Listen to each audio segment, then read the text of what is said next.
This is going to be quite a long video because we're going to be looking at the entire train line between Fremantle and Subiaco. And the reason this is being done is because there's some interest being shown in using rail corridors in Sydney for installing bike paths.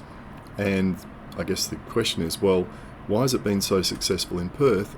And can we translate anything that's been learnt, I guess, from the Perth experience across to Sydney? Well, in that case, let's have a closer look at this railway line, perhaps this path along the railway line, and just flesh out the details. Let's see if this works. Now, I'm going to do quite a bit of this at triple speed because otherwise this thing would go for an hour. But what we're seeing here is a recent development just north of Fremantle, and over on the right there used to be a goods yard or a shunting yard, and there's still a rail line running through the middle of it.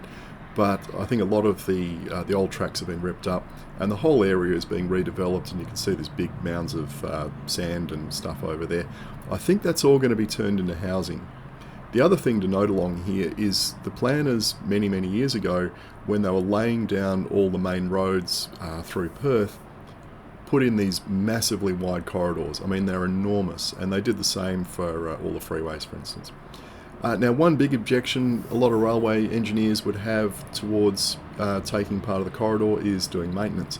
And here we can clearly see some rail maintenance staff inside the corridor doing some work quite happily. This just gives you an idea, looking at part of the corridor, just how wide it is and how much space there is. This is down towards the CBD, where it's just come out of a tunnel. Again, you can see there's a road over there on the right. I think there's a car park here on the left, and it all fits in. Things to note though, this line is only used by passenger trains. There's no freight. It's only 2 tracks the whole way from Fremantle to the city. There are other railway lines for freight, but they go somewhere else. Drainage, is a bit of an issue. You can see here in this new section they've put in a lot of stuff to do with drainage and water management. And what we're looking up there on top of that embankment, you can see where the rail line is. The other thing to note, of course, is they retained a lot of these wide natural bush corridors. Although how natural this bush is a matter for conjecture, because one thing you might note when you look up there at the very top, that's the height of the original hill or sand dune or whatever it is.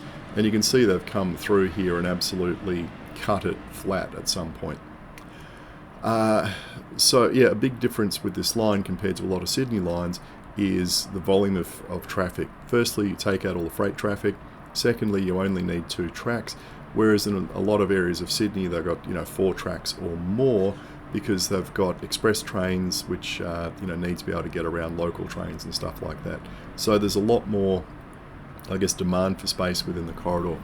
What we're seeing here is we're just going past a train station and showing how they've managed to fit a track in around the side.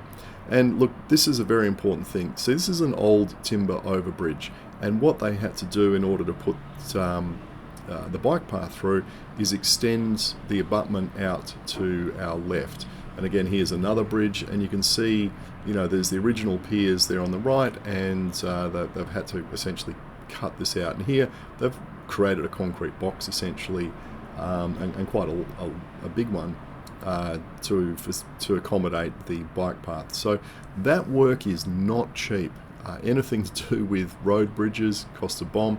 Here we're actually going across a new bridge which was tacked on the side, because that's going over a road next to a railway bridge. Here again you can see they've had to put in another to build that underpass they've had to put a bridge over the top.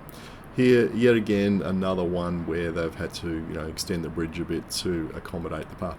Now this is really good from a cycling perspective because you're not going up and down and up and down. These they follow the elevation essentially of the railway line.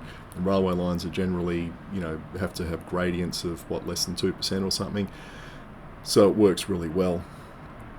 But there's just lots and lots of factors to think about when we're looking at we're thinking, we could do this in Sydney. Yes and no. Again, think about the cost of those bridges. Bridges are horrendously expensive. The other thing engineers hate is loss of access to the corridor. And what I was just showing there is they were all gates that would allow maintenance staff to get into the corridor. The other thing they'd go on about is how do you safely get people across at level crossings. Well, that one just showed an example there. So anyway, let's get going and see the whole thing from start to finish.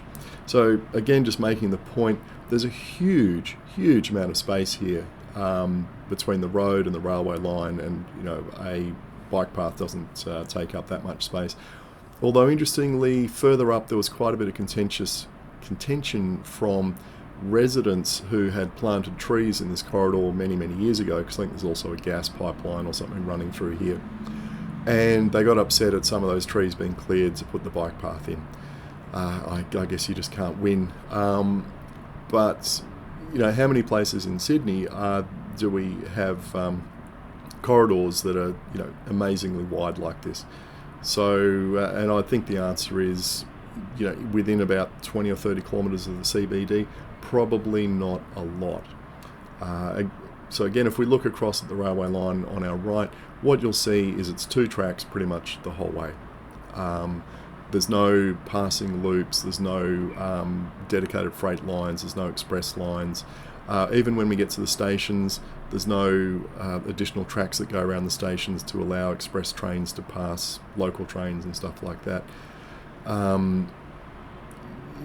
Space in Sydney is always an issue. But look, where land does exist next to the railway line, where it's been reserved for future growth, an argument that railway engineers and managers will make, and I know this because 30 years ago I started working for the railways and I've worked there for 14 years, is we've got to keep that land for future expansion. We're going to build some more tracks there. We're going to build a bypass or something. And my question would be, well, how long's that land been reserved for? Because in a lot of cases it could be 50 years. It's like, well, do we actually have a budget to do the work? And the answer generally is no, because look, a very sad fact that I discovered when I was working at the railways is governments are normally very reluctant to provide a lot of money to do major works like duplicating lines and re-signalling and all that kind of stuff. So the land is kind of set aside really for a pipe dream. I hate to say that, but there'll be a lot of engineers who would probably work their entire career in the railways working on plans to duplicate, say, a certain section of track, and retire never having seen that duplication effort being done because it's never been funded. So anyway, we're going past a railway station here, and again the question might be raised, oh my god, you're going to have all this conflict between passengers at the station and cyclists going past. And I think there's plenty of examples along here you'll see where they actually know how to manage that conflict. I'm just slowing down every time we come to some gates where the maintenance staff can get across, and you'll see they've just simply put in some cross-hatching and they can drive their Hiluxes and trucks, etc. across the path. One thing to note though is I've done some videos on how good the foundations are for most of these tracks, and I think partly that's to allow rail maintenance staff to drive their vehicles along these paths to get in the gates. Let's just have a slow motion look at this bridge as we come up to it. Again, as I said, it's a timber over bridge. You can see all the timber supports over on the right there, and I think you can possibly see here how they've had to excavate this and build a new concrete abutment over there on the left to provide space to get the path through there. That costs a lot of money, and I think that was done I don't know, maybe a decade ago, possibly when traffic wasn't so bad. But those kind of works can be very disruptive for vehicle traffic, etc. And this is just where I pulled off to shoot a little bit of video of the rail line. So if you're interested in bridges, well, you might be able to learn something from that. Again, more maintenance gates. There's gates just all the way along here, so access to the running line really isn't an issue. Here's another shared zone coming up to a station, where you've got to slow down to make sure you don't clobber people leaving the station or going into the station. And you can see that they've managed to fit this in. They've certainly had to do some landscaping in places. You can see some retaining walls where they've obviously had to cut into embankments to build a flat path here. Yeah, but it can be done. You can see just coming out of the car park there, that's how the rail maintenance staff would get access to the corridor. I think, okay, we've got another bridge coming up, and let's have a look at what they've done here. Again, you can see they've probably had to, the stone wall on our left here is probably a recent addition. They've had to probably cut back a lot of earth here to build this path through here, and to essentially extend the bridge across a bit. Because if you look there, you can see the timbers there seem to be quite a bit newer than the old bridge, which was, I don't know, could be 100 years old for all I know. Again, let's just follow this down here. Now I'm going to show you a detour that goes around some work that's going on. So you can see there over on the right, there's that kind of yellow sandy patch. They had to rip the bike path up in order to do a whole bunch of work on the railway line, and they're in the process of putting it back in again. And it's very thick foundations of crushed sandstone. It's got a lot of calcium carbonate in it. I had a 2-hour discussion with a geologist about this, who told me all the properties of the calcium carbonate stuff, and how much sand is in it, and how when you wet it and roll it, it essentially sets like soft cement, and it makes a fantastic foundation, blah blah blah. I've forgotten 98% of what he told me, but I do remember calcium carbonate and wetting it, and what a good thing it is when you roll it. And I've got to say, these paths are very, very good. Oh look, here's another bridge they've added in. They're super smooth, because I think the foundations are just so good. You don't get rippling in the foundations, so you don't get rippling in the asphalt. And they can handle, the railways driving, utes and vans and, like 5-ton trucks over it, without it being compressed and rutted and ripped up and, all that kind of stuff. So, shows a street that's pretty much been partly closed off to accommodate these railway works, which have been going on for a year or so. It's, local resident access only. And for cyclists as well. So it's turned it into actually a really nice quiet street because of that. Obviously you get a lot of work vehicles coming in here, but and certainly the residents have been complaining about the noise from the railway construction, but I guess it is what it is. So we're going to detour here around yet another train station. This is Claremont Station, I think. Heritage Station, Heritage Building here. And they've managed to accommodate a bike path that normally would run on the right-hand side of that building on our right there. There's a nice little coffee shop in there. But they've, again, it's all closed for a couple of years whilst they do some work, and we've been detoured out onto the path and onto the road. Not such a big issue here because of much lower traffic volumes, etc. But in Sydney, this would be a bit of a nightmare. So, I think this is a constant theme of comparing Perth to Sydney. The major factor I think Perth has an advantage in is space. In Sydney, all this space would have been built up on 100 years ago with terraces and buildings and goodness knows what else. There just hasn't been the land set aside to allow this sort of thing to happen. Whereas here, again, wide corridors have been put in. Here's another bridge that's been tacked on for the bike path. Every time you see a bridge like this, you probably need to think, $1 million. That might be an overestimate or an underestimate. I don't know. I'm not a bridge engineer, but I think you're talking serious money whenever bridge work needs to be done for a bike path. Here we've got another station on the right-hand side. This is the showgrounds. Think of like the old showgrounds that used to be at Randwick for the Royal Show. They still have them here in Claremont, and they've managed again to build a bike path that goes past the station, and we've got the showgrounds on the left. I think a lot of this just comes down to having engineers who are willing to think and do stuff and not be locked into, oh, there's another interesting little maintenance gateway, not being locked into a certain mindset. And certainly a big issue I always encountered at the railways when I was there was the not invented here mindset.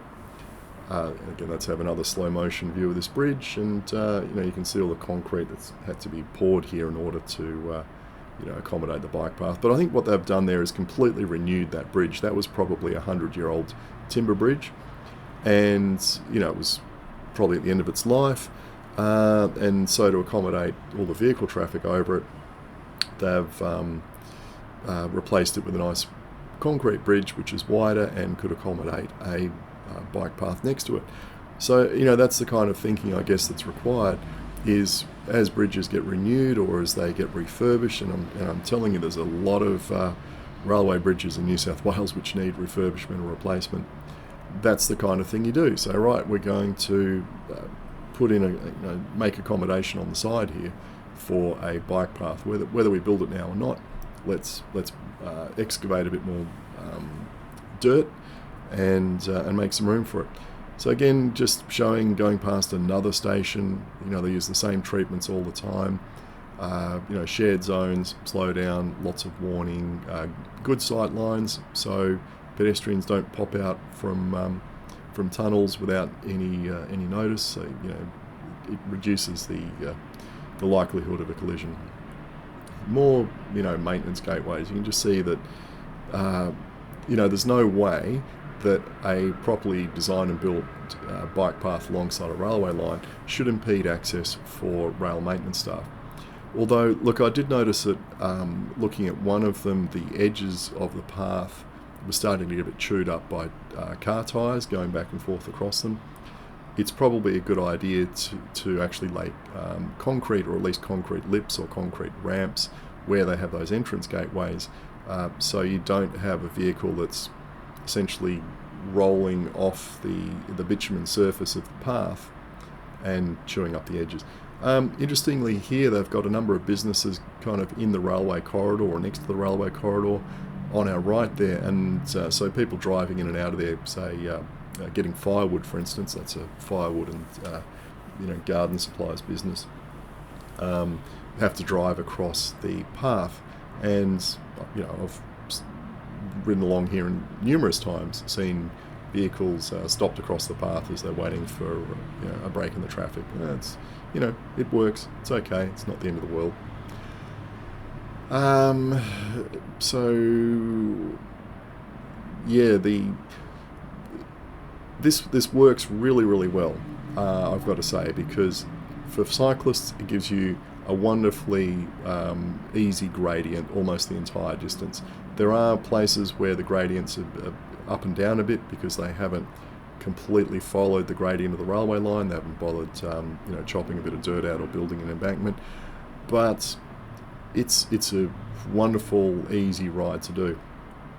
But is there space to do that in Sydney? Again, here's another bridge they've stuck on.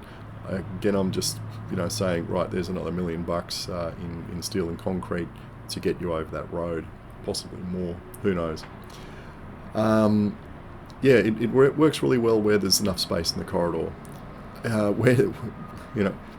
and here there's oodles of space. There is so much space, it's not funny. And I think also that the planners of 50 or 60 years ago also thought that they were setting aside these corridors to build roads that, instead of being 2 lanes wide, were going to be 4 lanes wide or 6 lanes wide, because the future was cars. And so they set aside these massive corridors, and you see them everywhere. Of course, those areas are now very suburban, in a lot of cases kind of middle upper class. And if the Main Roads Department even thought about starting to widen the road, the screaming would be so loud, it'll never happen. So these corridors are essentially going to be bush forever, because no one wants to have a 2-lane road outside their house turned into a 4-lane road or a freeway. I just don't see it happening. So I've just given up and said, well, there's no point in reserving that for extra car lanes, because the public won't stand for it. Might as well just turn it into a bike lane and be done with it. And okay, now we're going into Subi, and I'm going to show you this because the railway line used to run through Subiaco on the surface, and 20 odd years ago the state government decided they were going to bury the railway line and redevelop the land over the top of it. And what we're kind of looking at here is this huge area which has been completely redeveloped for housing and offices and all the rest of it, and shopping, due to the burying of the railway line. And so the line is actually somewhere over on our left, and you wouldn't even know it here. It's here. In fact, if I turned left here, the station is just up to my left underneath that row of apartments there. So I guess that shows just what an amazing kind of thing you can do to an area. Look, this is a really pleasant place to visit. I could see myself living here. By burying the railway line, it's made a massive difference. So again, if governments wanted to get into that kind of thing, they could. Yet another bridge which is that's had to be widened, and you look at the size and the scale of the work that's required there for a road that size. Carrying heavy trucks and all that kind of stuff. It's a lot of engineering required. To widen a bridge like that. A lot of money, hell of a lot of money. But if they're doing that anyway because the bridge has reached the end of its life, how much more difficult is it to tack on a bit of space underneath for a bike path? Now here there's a station on our left, and they've actually built this little twisty kind of bridge over here for cyclists to go across the pedestrians who are going under there to get into the train station. Interesting little idea which works. And here there's obviously a lot less space, so it's quite cramped. But it still works. It's a sufficiently wide path. Again, you can see lots and lots of all the way along here. There's access for the maintenance staff. And yet another bridge. So if you counted up all the bridges that I've shown so far, and all the concrete that they would have had to lay in order to build these tunnels for the bike path to go through, and all the steel and a lot of money. Now here, interestingly, there's on the right there, I don't know if you noticed it, there's like a path coming down. So that's where the staff could drive down here and then turn left and get into the corridor here. And look, even over on the left, you can still see there's a stack of room between the fence and the railway line. They've got heaps and heaps of room here. There's no doubt about it. Okay, here we go. Let's have another look at yet another bridge. And here there's a pipeline running across the top. So they might have had to put in, I don't know, some extra supports or something to allow that pipeline to remain there uninterrupted. And you can see the length of this tunnel that they've put in through here. That's why I think the budget for these bike paths has been quite large. Laying the asphalt, I don't think it's too expensive. That bridge work, yeah, that probably cost a bomb. So it can quickly become a big budget item when bridges get included. And this is why a lot of country railway lines will never reopen as railway lines. It's because the bridges are all ancient and falling to bits, and they're all made out of wood, and they cost an absolute fortune to rebuild them to the standard to carry railway traffic, even if it's just light locos. That's why I think the country rail trails are eventually going to succeed, because no one's ever going to spend the money to rebuild those bridges so you can carry steam trains. Sorry steam train fans, but that's just a fact of life. So that's one thing to always be aware of when we're thinking about building the rail corridor is bridges. Where's the budget for it?